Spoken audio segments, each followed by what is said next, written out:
నమస్తే, welcome to BRK. నేను పద్మ. ఈ రోజు మనతో పాటు ఉన్నారు ప్రముఖ ఆధ్యాత్మికవేత్త, న్యూమరాలజిస్ట్ శ్రవంతి గారు. వారిని అడిగి మనకున్న సందేహాలన్నింటిలో కూడా నివృత్తి చేసుకునే ప్రయత్నం చేద్దాం. నమస్తే అండి.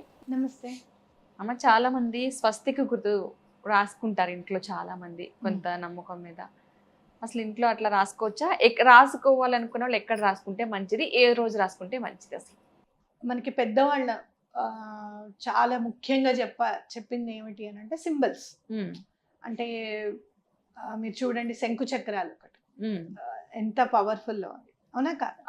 అట్లాగే స్వస్తిక్ కూడా మనకి ఎనర్జీని గ్రాప్ చేసే విధంగా మనం, అంటే పాజిటివ్ ఎనర్జీ అనేది స్వస్తిక్ రూపంలో మనకి అందజేస్తుంది, గ్రాప్ చేసుకుంటుంది అనేది ఖచ్చితంగా చెప్పుకోవచ్చు. అయితే స్వస్తిక్ రాసేటప్పుడు కూడా మీరు ముందు జస్ట్ ఒకటి ఇట్లా 5 లాగా రాసి మిగతా దాన్ని రాయాలన్నమాట. అంటే 5 లాగా అంటే ఈ అడ్డ లైన్, స్ట్రైట్ లైన్, మళ్ళీ రైట్ సైడ్, మళ్ళీ కిందకి, మళ్ళీ ఇటువైపుది కంప్లీట్ చేసుకోవాలి. సో అలా రాసే విధానం కూడా ఉంది స్వస్తిక్. అట్లానే మీరు చూసుకుంటే కనుక ఇంటి ముందర చక్కగా పసుపు తో రౌండ్ రాసేసి కుంకుమతో స్వస్తిక్ వేయాలన్నమాట.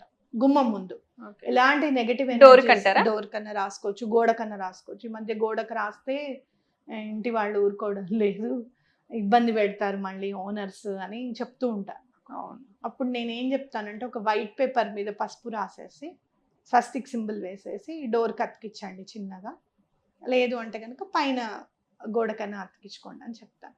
జనరల్గా గుమ్మానికి తలుపు మీద అతికించమంటాం, ఎందుకంటే మళ్ళీ పెయింట్ అది పోకుండా ఉంటుంది కదా పైన. అవును, అది కూడా ఇంపార్టెంట్ కదా. మనం ఎక్కడైతే ఉంటున్నామో వాళ్ళతో మనం గొడవ పెట్టుకోకుండా ఉండాలి ఫస్ట్, అదే పాజిటివ్ ఎనర్జీ, అవునా కదా? కాబట్టి తలుపుకి పెట్టమని చెప్తాను. అలాగే పూజ రూమ్ లో కూడా తప్పకుండా స్వస్తిక్ సింబల్ అనేది ఉండాలన్నమాట. మీరు ఎలా అంటే, మీరు ఎంటర్ అయిన తర్వాత రైట్ సైడ్ రాయడం అనేది చాలా ఇంపార్టెంట్. మా చిన్నప్పుడు మాకు నేర్పించింది ఏంటంటే, పసుపు రాసి తప్పకుండా సుబ్రహ్మణ్యేశ్వర స్వామి ఉన్నట్టుగా క్రాస్ లాగా వేసుకుంటాము. వేసి తప్పకుండా మేము దానికి మనం మాల వేస్తాం కదా, దూదితో మాల వేస్తాం కదా, అది కంపల్సరీగా మేము పెడతాం అనమాట. అలా పక్కనే స్వస్తిక్ సింబల్ కూడా వేసేసుకుంటాం. ఇంకా అది మనం ఎప్పుడెప్పుడు అమావాస్య నెక్స్ట్ డే పులికాప్ చేసుకుంటాం. పులికాప్ అంటే ఏంటంటే దేవుణ్ణి శుభ్రపరచుకోవడం, అమావాస్య తర్వాత రోజు. మనలో చూడండి ఎంత పాజిటివ్ మాట, దేవుణ్ణి క్లీన్ చేయడం అని కానీ, లేకపోతే తుడుస్తున్నాం అని కానీ, ఆ మాట కూడా మనని అననీయకుండా మన పెద్దవాళ్ళు బియ్యం నిండుకున్నాయని, పసుపు కుంకుమ ఏమన్నా ముందు శుభకార్యాలు అయితే పసుపు కుంకుమ రాయండి, పూలు రాయండి అని ఫస్ట్ అనడము, అయితే పసుపు నిండుకుందనే అంటాం, కుంకుమ నిండుకుందంటాం. ఎక్కడ కూడా నెగిటివ్ అనేది మన మాటలోనే ఉండకుండా చేశారు పెద్దవాళ్ళు.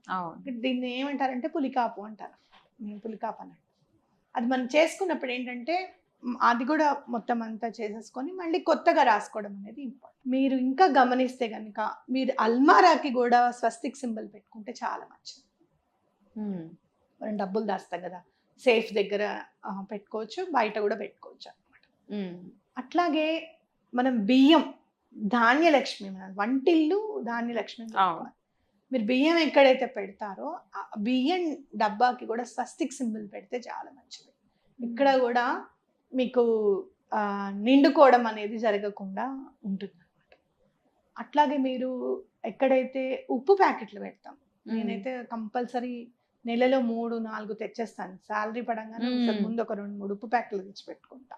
ఎప్పుడు మా ఇంట్లో 4-5 సాల్ట్ ప్యాకెట్స్ ఉంటూనే ఉంటాయి. సో ఆ సాల్ట్ ప్యాకెట్స్ పెట్టే చోట కూడా మీరు స్వస్తిక్ సింబల్ పెడితే చాలా మంచిది.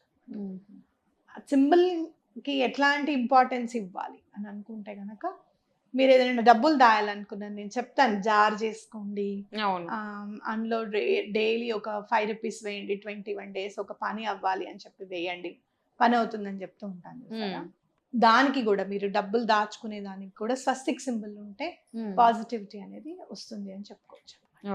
ఇలా మనం ప్రతి దాంట్లోనూ ఇన్కల్కేట్ చేసుకోగలిగితే కనుక, ఒకటి చేసిన తర్వాత మనకి ఆలోచన వస్తుంది, అరే ఇక్కడ పెడదాం, ఇక్కడ పెడదాం. ఇంకోటి, మీ పిల్లల పుస్తకాల్లో ఫస్ట్ పేజ్ ఏదైతే ఉంటుందో అక్కడ దాంట్లో కూడా స్వస్తిక్ సింబల్ వేయడం అనేది చాలా ఇంపార్టెంట్. మనం జనరల్ గా ఎప్పుడు చేస్తాం, వినాయక చవితి అప్పుడు చేస్తాం, ఖచ్చితంగా చేస్తాం అప్పుడు. అవునా? అప్పుడు చేసి అక్కడ పెట్టి మిగతా సంవత్సరం అంతా కూడా బాగా చదివేటట్టుగా చూడు స్వామి, జూన్ జూలై ఒకటి వదిలేస్తే ఆగస్ట్ లో వచ్చేస్తారు స్వామి అవును. చక్కగా. అక్కడి నుంచి మళ్ళీ మార్చి వరకు ఈ 2 నెలలు పోనీ ఏమన్నా వాళ్ళు ఆడుతూ పాడుతూ చదివినా ఆగస్ట్ నుంచి ఇంకా నీదే నాయన బాధ్యత అని చెప్పి చెప్పచ్చు.